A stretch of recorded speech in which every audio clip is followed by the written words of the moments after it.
You always make things about you. My daughter smirked before her wedding, so I quietly made it about her and her $72,000 0-cent secret. You always make things about you, my daughter said, her tone flat, smirk cold. Don't try to ruin my wedding like you ruined my father's funeral. Her words froze me in place. The soft clink of champagne flutes grew distant. Somebody stifled a laugh. It was the rehearsal dinner atop a Manhattan rooftop, white linens, candlelight, five-string quartet. The servers glided like dancers, each detail curated, silk-tied eucalyptus, monogrammed menus. This was her performance, and I was a silent, outdated extra. My table sat near the kitchen doors, one chair. No centerpiece, my name card hidden beneath a napkin. Every other table buzzed with touch-ups, laughter, air kisses. Mine felt like an exile in glitter. No one spoke to me. Nobody asked how I felt. I had dressed in pale lavender, her favorite color on me, and applied lipstick. My hair curled. I looked elegant, she once said. Still, I might as well have worn a uniform saying ghost. Then she approached. In that dress she probably inherited or rented from Vera Wang Fitting, whichever cost more than our first apartment's rent. She dropped a stack of paperwork onto the table. Just sign it, Mother. Don't start your drama. Not everything is about you. A woman behind her chuckled softly. Didn't know she was still around. She didn't correct it. She mirrored that smirk and waited. Tap, tap, tap of her manicured pen. I lifted the pen. My hand trembled, or maybe the pen was heavier than I'd ever expect. I signed, one steady loop of ink. No questions, no hesitation. She took the papers and walked off, shoulders high, no eye contact. No thanks, no acknowledgement that the woman who sold her wedding ring to raise her was now seated near mop buckets. I stared out at the glass skyline. Manhattan glistened, but that night it looked like a city built to forget the one who raised them. I remembered when she was 9 and broke her ankle on the monkey bars. She cried so loud that I carried her 2 blocks home. She whispered then, "Mom, when I get married, you'll sit next to me, always." I wondered if she recalled. Dinner arrived. Everyone got steak or salmon. I had dry risotto and limp asparagus. No one asked if I had allergies or offered water. I watched her toast with the groom's mother, who had a corsage, seat at the head table, mention in the toast. I was listed nowhere. A slideshow began. Engagement photos in Greece, birthdays I paid for.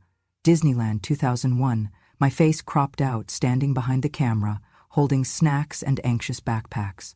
I felt no tears left.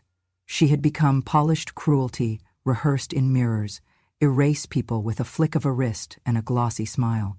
Still, I stayed, not proud, not obligated, curious, to see how far the knife could sink with no blood drawn. A waiter spilled wine by our table and, surprised, told me I thought this section was for staff. I nodded. What else was there to say? She passed by again, glanced at me once. No guilt, no warmth, just calculation. She got what she needed, my signature, a silent account, a sidelined seat. But I had started watching. I had read every document. I'd taken copies. She thought I'd fade like a napkin in a breeze. Too old, too quiet, too grateful. But something shifted. Not rage, not revenge. A cold clarity humming with memory. She did not ruin her wedding, but she began ruining herself. And I was just beginning to watch. 6 months before the rehearsal dinner, my phone rang at 11:07 p.m. I remember the time because I was already in bed, half reading a book I had read twice before, just to feel something familiar. When I answered, all I heard at first was sniffling, then her voice, breathless, small. "Mom, he lost the job. They cut his department 2 months before the wedding.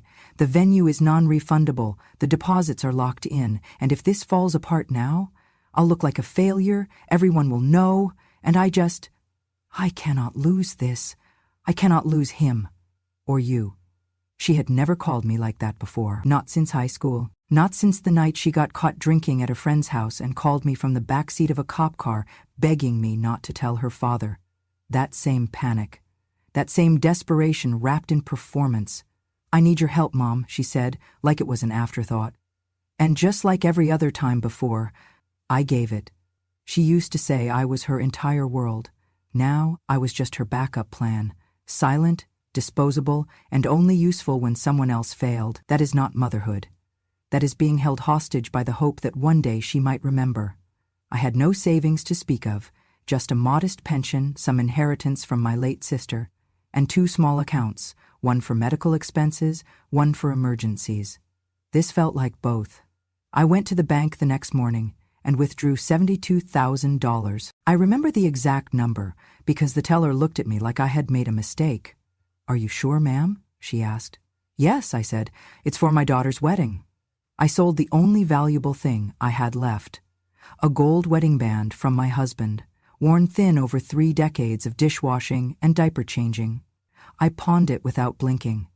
Not because it meant nothing, but because it had already given me the most important thing it could. Her. When I told her, she cried again. "You saved me," she said. "You always do." But then came the caveat. "There's just one thing," she added, hesitating. "We're branding the wedding a certain way. Minimal, independent, a modern couple doing it all ourselves. You know how people talk. It would be cleaner if your name isn't on any of the official thank yous, or anything." At first I thought I'd misheard. "What do you mean cleaner?" she fumbled. "Not cleaner, just easier. It's for the aesthetic. Everyone's doing it now. It doesn't mean we don't appreciate you." She promised it would just be on paper, that I would still be included, still be part of everything, just behind the scenes. "You're the foundation," she said. "The roots, not the banner."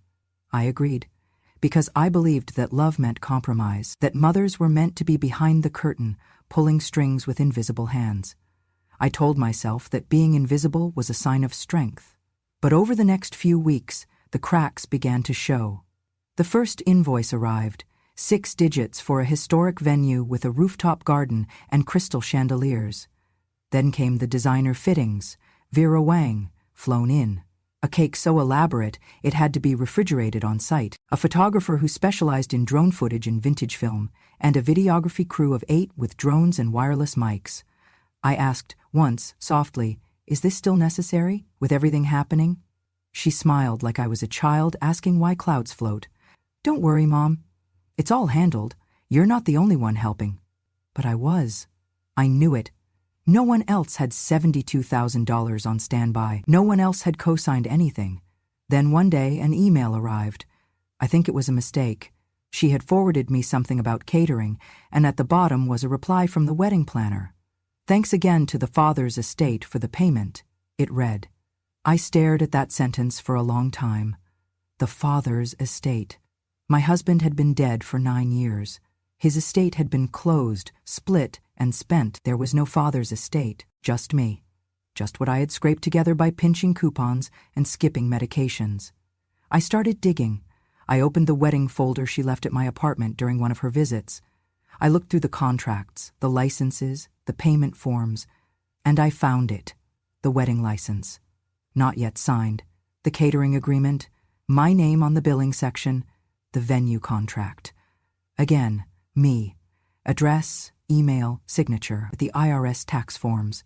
The address listed was mine, but the name used? Hers, or sometimes her fiancé's. Names and addresses swapped to avoid attention, but every path led back to my bank account. I realized I was not just an invisible guest. I was a ghost being used as collateral. They had used my name to secure the wedding. They had hidden my presence to preserve their narrative. And they had done it with the confidence of people who thought I would never notice. At first I felt shame, that somehow I had failed to protect myself, that I had been too trusting, too eager to be wanted. But that shame turned into something sharper. Not revenge, not yet, but awareness. Awareness that my kindness had become currency, that my silence had been weaponized, that somewhere along the line I had stopped being her mother and started being her ATM. So I made copies. Of the contracts. Of the forms. Of the emails. I printed and dated everything, not because I planned to confront her, but because I needed a record. Not for the court. Not even for the IRS. For me.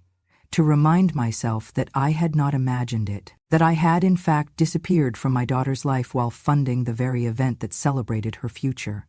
She had asked me to stay silent. So I would. But on my terms. and only for now. The wedding was set at a private estate in the Hudson Valley. Stone fountains, candlelit walkways, a string quartet beneath the arch of an old oak tree. It was the kind of place where silence felt curated, like even the birds knew not to ruin the ambiance. Servers floated through the cocktail hour with trays of chilled oysters and blush-colored champagne. A harp played softly under a white canopy lined with fairy lights. The guests arrived in designer dresses and tailored tuxedos. Everyone looked like they belonged in a bridal magazine spread. Everyone except me. I was placed at a corner table again. Near the back exit, again. No corsage, no introduction. No one announced mother of the bride when I walked in. In fact, no one seemed to notice I had arrived at all. I watched my daughter glide through the room. She was radiant. I will not pretend otherwise. Her gown was sleek and satin, with delicate beading along the sleeves. The veil floated behind her like mist. She smiled for photos, whispered to her husband, accepted compliments like they were her birthright. Her laughter was a polished sound, rehearsed, perfected. At the reception, just after dinner was cleared, lobster risotto and filet mignon, no vegetarian options this time, she stepped up to the microphone. She stood beneath a canopy of white roses with a glass of champagne in her hand and a stage behind her. All eyes turned. Her voice, sweet and certain, echoed under the open-air tent. This wedding, she began, was built from love and vision, and I want to thank those who made it possible, especially those who knew to stay in the shadows. There was polite laughter, a few knowing chuckles. She smiled, proud of herself, proud of the illusion she had spent months curating. And that was when I stood. I had not planned to, not entirely, but something in her tone, the arrogance wrapped in that smile, split something inside me. Not anger, not spite, clarity. I walked forward, slow and deliberate, heels clicking on stone. People turned. Conversations stopped. The photographer lowered his camera. I stepped up to the edge of the dance floor. I did not ask for the mic. I did not need one. My voice, quiet but precise, carried through the still air. "This wedding," I said, "has been funded under false pretense." Heads turned, whispers spread like spilled wine across linen. I continued, steady. "The license remains unsigned." A few guests gasped. A waiter froze mid-step. "And this event," I said, raising the papers in my hand, "is now under IRS review." There was a silence I had never heard before, not even at my husband's funeral, not even when my daughter slammed a door in my face 4 Christmases ago and told me she needed space. On stage, my daughter paled. Her lips parted, but no sound came out. I stepped forward, holding out the documents. "This is a copy of the unsigned marriage license. This is the wire transfer from my bank account for $72,000, labeled under medical savings withdrawal." I held up another sheet. "Here's the wedding planner's email, thanking the father's estate for funds that never existed." I pulled the last envelope from my folder. "And here's the receipt of my formal filing to the IRS, documenting fraudulent use of personal funds, tax misrepresentation, and misattributed contractual identity." The groom looked at her. His face, moments ago smug with celebration, shifted into something horrified. "You told me it was legal," he whispered. She shook her head, eyes wide. "I didn't think—" "You said your mom was senile," he said louder. "I just lost the case." "And your mom was senile?" he said louder, and now everyone heard it. My daughter reached out toward him, but he stepped back. Someone turned off the music. The string lights flickered, uncertain whether to keep pretending. A voice in the crowd asked, "Is this real?" Another answered, "She has the license. It's not signed." The best man tried to usher the groom away. The maid of honor pulled at my daughter's arm. She resisted. Her dress caught on a chair and tore at the hem. A small sound escaped her, but it was not a cry. It was fear. Raw, new. She had not expected this. She had not expected me. I folded the papers calmly. I did not yell. I did not point fingers. I simply looked at her, my child, the one I had fed from my hands and rocked through every fever, and I said, "You asked me to stay in the shadows, and I did, but you forgot. Shadows remember everything." I turned and walked away, leaving her in a silence she could not control. I returned to my seat. Someone had taken my water. No one dared offer me another. I did not mind. For the first time in years, I was not invisible, I was undeniable. Behind me, chaos unraveled. A mother of the groom began to argue with the wedding planner. A cousin took out her phone and began recording. Someone was on the phone, likely with a lawyer. But I had said what needed saying. I did not need applause. I did not need validation. I had given her everything she asked for, and tonight I gave her the one thing she never expected. Truth. Not loud, but unshakable. By the time I made my tea the next morning, the world already knew. I was standing barefoot in my kitchen, the kettle whistling, when my neighbor knocked on the door. She is not the type to visit without calling, not the type to gossip either, but she stood there holding her phone like it was on fire. "You're trending," she said, eyes wide. I blinked. Trending where? Everywhere. I took the phone. It was a video. 60 seconds. Shaky footage from someone's phone at the wedding. My voice, crisp, calm, cut through the ambient music. This wedding has been funded under false pretense. The license remains unsigned, and this event is now under IRS review. It had already racked up over 1.2 million views. The comments flooded in faster than I could read them. She didn't raise her voice once. Iconic. This is how you drop a bomb with pearls and posture. IRS Queen. Hashtags sprouted like wildflowers. IRS Bride. Wedding Exposé. Mom Mic Drop. People on TikTok recreated my moment, acting it out like a courtroom scene. Reddit threads dissected my body language like I was a judge handing down a sentence. One woman wrote, "I paused it at the 17-second mark, and the groom looks like he just saw his retirement disappear." Another simply said, "This is what happens when you underestimate a quiet mother." By noon, the clip had been picked up by a wedding drama subreddit, a financial justice blog, and 3 different gossip accounts on X. Then the journalists came. Headlines bloomed. Bride defrauds her own mother. Mom responds with law, not tears. Wedding of the year ends with IRS investigation. She funded the fantasy. Then she took the mic. It did not stop. A tax attorney on YouTube uploaded a 10-minute breakdown titled, "Why IRS Bride's Daughter Could Be Facing Real Prison Time." In it, he explained the paper trail I had laid bare, how using someone's financial identity for contracts, without disclosure, constituted fraud. He cited the $72,000 0-cents wire, the license's absence of a signature, the venue's public exposure as a tax risk. "This woman did everything right," he said. "She signed nothing she did not mean. She gave without asking for credit. And when she was erased, she left a paper trail instead of a tantrum." That is legal brilliance in heels. Meanwhile, the designer who created her wedding gown released a quiet statement on Instagram. "We do not condone deception, financial exploitation, or the erasure of women who raised us. Our team has terminated its relationship with the bride, effective immediately." They unfollowed her within the hour. Her once carefully curated wedding Instagram account went from 84,000 followers to 22,000 overnight. Every post flooded with comments. "Where's your mom now? Tell us again how you built it all on your own." Funny how fast independent woman turns into fraud when the lighting hits different. I did not respond to any of it. Not the reporters asking for interviews. Not the influencers asking to collab on a grief and resilience series. Not the podcast host who said, "You could be the voice of women over 60. Not even the TED Talk email invitation titled, "Silence as Power, a Conversation with the IRS Bride." I wanted none of it. I had said my piece, that was enough. But I read the comments. Quietly, slowly. Each one a balm, a brick laid in the place where grief had once lived alone.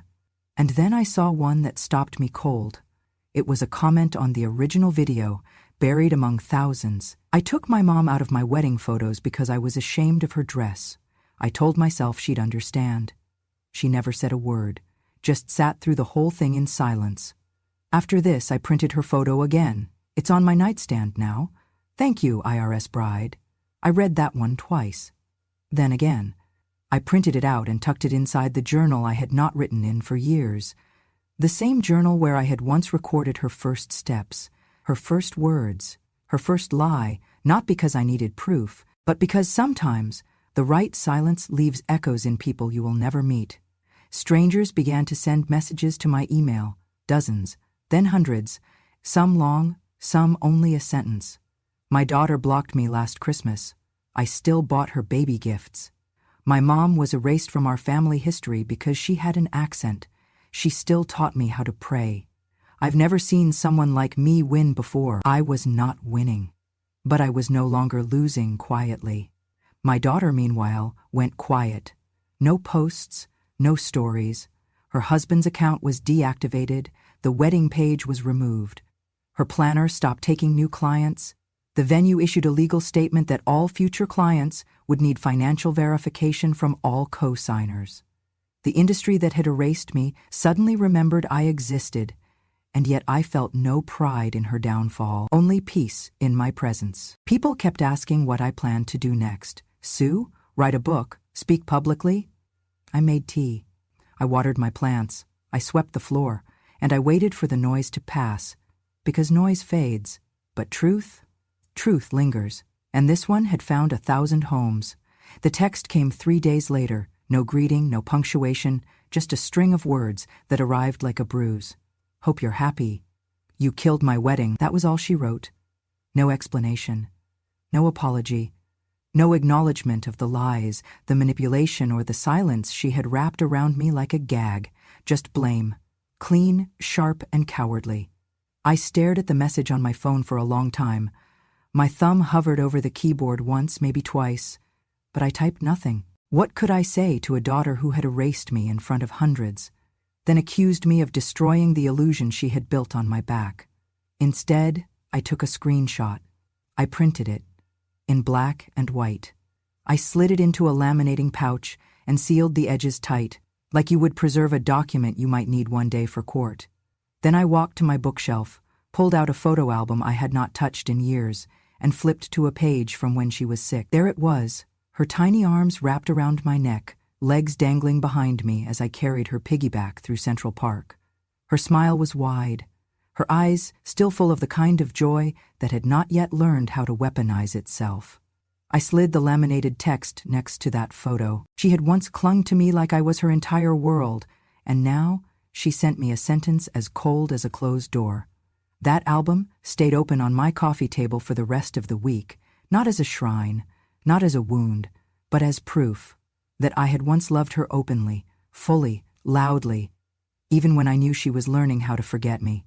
In the days that followed, the offers came in waves. People I had never met wanted me to sit on their couches, wear microphones, tell my story to flashing lights, daytime talk shows, morning news segments, podcast producers promising millions of downloads, a TED Talk proposal with a glossy PDF deck titled The Power of Quiet Justice.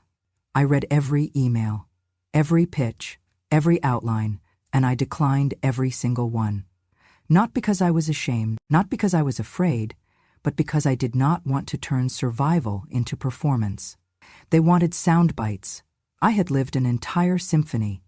When one producer pushed back, offering a car service, a makeup team, even a segment where I could read the text out loud for impact, I replied with just one line: I do not need applause, I need peace. That was the truth. I had spent too many years being useful, quiet, convenient. I had spent too many birthdays alone, too many holidays watching her post photos of the new chosen family she had built, as if biology were just a technicality. I had smiled through all of it, because that is what mothers do. We smile through omission of credit, of thanks, of presents. But not anymore. I did not smile when I received her text. I did not cry either. I just placed it next to a photo she had long forgotten, and I sat with the version of myself who had once carried her through heat and rain and grief. That woman deserved to be remembered, even if her daughter had decided otherwise. That week, I bought myself a small frame. Inside it, I placed a quote I found in an old book, one that had once comforted me during my widowhood. You are not required to set yourself on fire to keep others warm. I placed it on the hallway table, beside my keys. A reminder, a marker, a quiet vow. Friends stopped by. Some brought flowers, others brought casseroles, but none of them asked what I would do next. They knew, because they had known women like me, had been women like me, Mothers written out of stories they built. Grandmothers left off the invitation list. Sisters who paid for gowns they were not invited to see. They did not want spectacle. They just wanted to sit near someone who had survived. And so we sat. In silence. In solidarity. In the kind of understanding that does not need to be posted or shared. The kind of understanding that lives in glances and nods and quiet cups of tea. She never wrote again. Not to apologize. Not to explain. Not to ask for a second chance. And I never reached out. Not because I stopped loving her, but because I finally started loving myself enough not to beg. She said I killed her wedding, but she had already buried the relationship. All I did was stop pretending it was still breathing. And for once, that was enough. It was quiet when I returned to the church. Not the place where the rehearsal dinner had been, not the venue with chandeliers and rented vows, but the small, white-steepled church with creaky pews and sun-stained hymnals, the one my daughter had once said she wanted her wedding in, back when she still believed in simple things, back when she said, "I want to walk down the same aisle you did, Mom." That church. It sat at the edge of our old neighborhood, nestled between an overgrown cemetery and a playground no one maintained anymore. Time had peeled its paint. Vines had started to curl around the windows, but it stood, stubborn, like a memory that refused to be erased. I parked across the street and sat in the car for a few minutes, watching as a breeze lifted the corner of the church bulletin posted to the door. Inside, the lights were off. It was Tuesday. No service, just silence. I walked up the steps, slowly, one hand on the rail. The sanctuary smelled like old wood and dust. I knew that smell. It was the same one that clung to the hems of my wedding dress after I walked this aisle in 1973, clutching my father's elbow with trembling fingers. It was the smell of beginnings, of vows that still had time to mean something. I walked to the second pew on the left. It was the one she had pointed to during the planning visit. "This is where you'll sit," she'd said. And I had smiled. I remember the way she had leaned against me then, just for a second, like the little girl she used to be. That moment had been real, at least I want to believe it was. I reached into my bag and pulled out the envelope I had written 3 nights earlier. It was cream-colored, thick, sealed by hand. I had taken my time with the letter inside, chosen every word like a stone placed carefully along a path. I placed it gently on the worn wood of the pew. Then I sat beside it for a moment. Not long, just long enough to feel something settle. In the silence of the church, my own breath was the only sound. Then a voice, soft, startled. Are you here for someone?" I turned. It was a girl, barely 20, I'd guess, holding a rag in one hand and a half-wiped candlestick in the other. Her name tag read Anna. She wore sneakers that squeaked on the tile. I nodded toward the letter. "I came to leave that." She looked down at the envelope, then up at me. "Do you want someone to find it?" "Yes," I said, but not too quickly. She sat on the edge of the pew behind me, hands resting in her lap. There was a kindness in her face, a weight she was too young to carry, but did anyway. She leaned forward, eyes on the letter again. "Can I ask what it says?"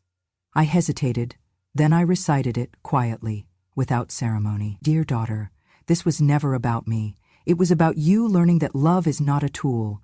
Trust is not a transaction. You lost a wedding, I lost a daughter. I hope someday one of us returns. Mom."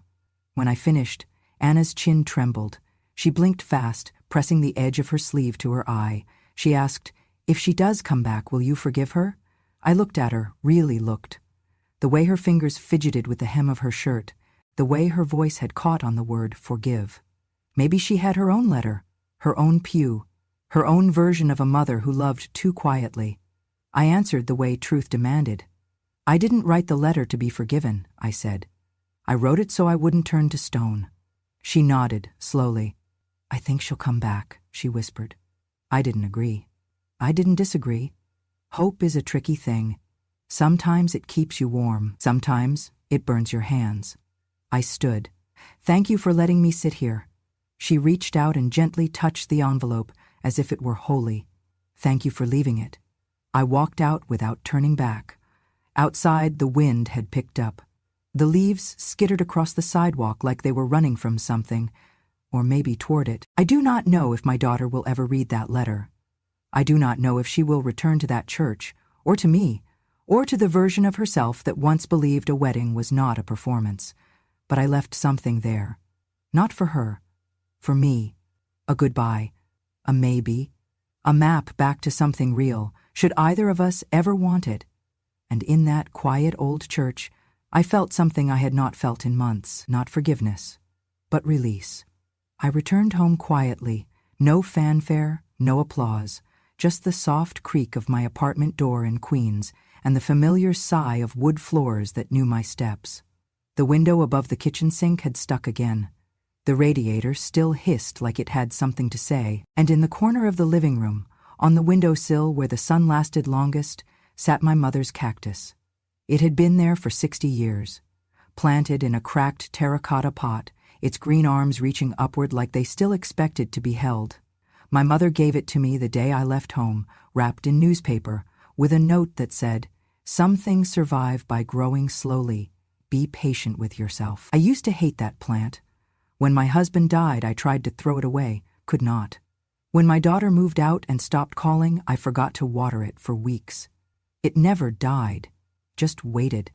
I sat beside it that evening, the sunlight stretching across the floor, like a reminder that the world, even in its silence, keeps moving forward. That night, I opened the mailbox for the first time in days. Among the usual coupons and utility bills was a letter, handwritten, no return address. Inside was a short note on lined paper, the kind pulled from a notebook, folded carefully in thirds.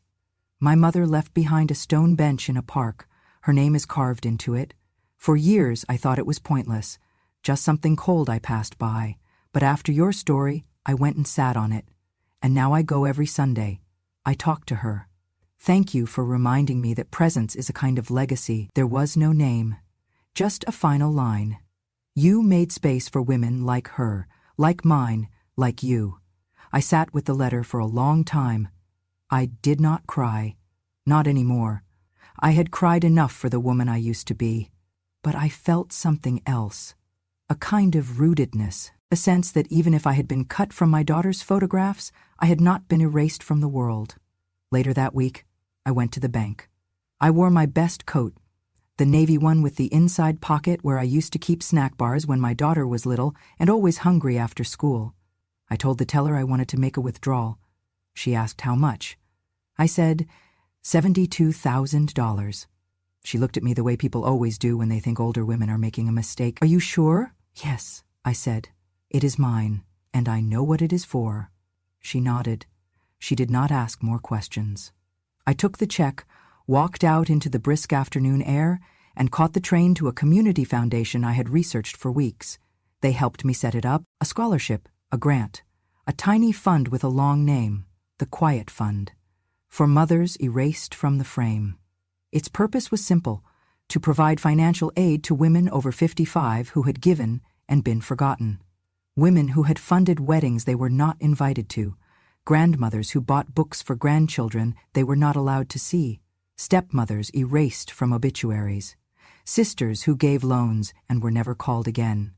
I made sure the application was written in plain English, no jargon, no humiliation, just one question: what did you give, and what would it mean to be remembered?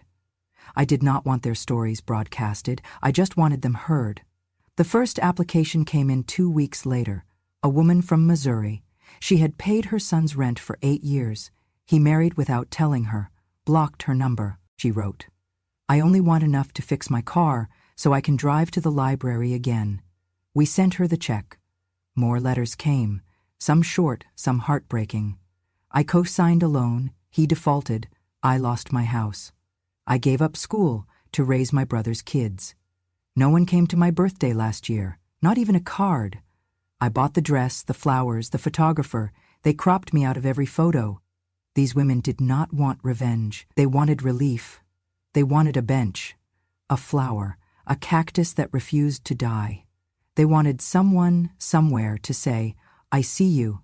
I know what you did. I know what they took. And I could do that, not loudly, but fully. The fund grew, slowly. A few donations came in after someone posted about it online. a retired teacher, a woman in her 30s who wrote, "My mother never said a word, but now I understand what silence costs." I do not know if my daughter ever saw the website or the name of the fund. I do not know if she would recognize it as my final gift or my final boundary, but I did not name it after her. Because this was never about her, not really. This was about me, the girl who raised herself beside a cactus, the mother who stood on a wedding stage and chose truth, the woman who, after losing a daughter, built something that could not be cropped out or forgotten. Roots are funny things. They do not scream. They do not bloom, but they hold on. They keep the tree upright long after the leaves have fallen, and if you dig deep enough, they are always there, even when the world above no longer remembers what they gave. If you have ever been asked to step out of the picture, if you have ever been treated like a guest at the table you paid for, then remember this. Not everyone who stays silent is weak. Some of us choose silence because we know truth echoes louder when it is not shouted. Grandma Truth Stories, where truth does not need to scream to be heard.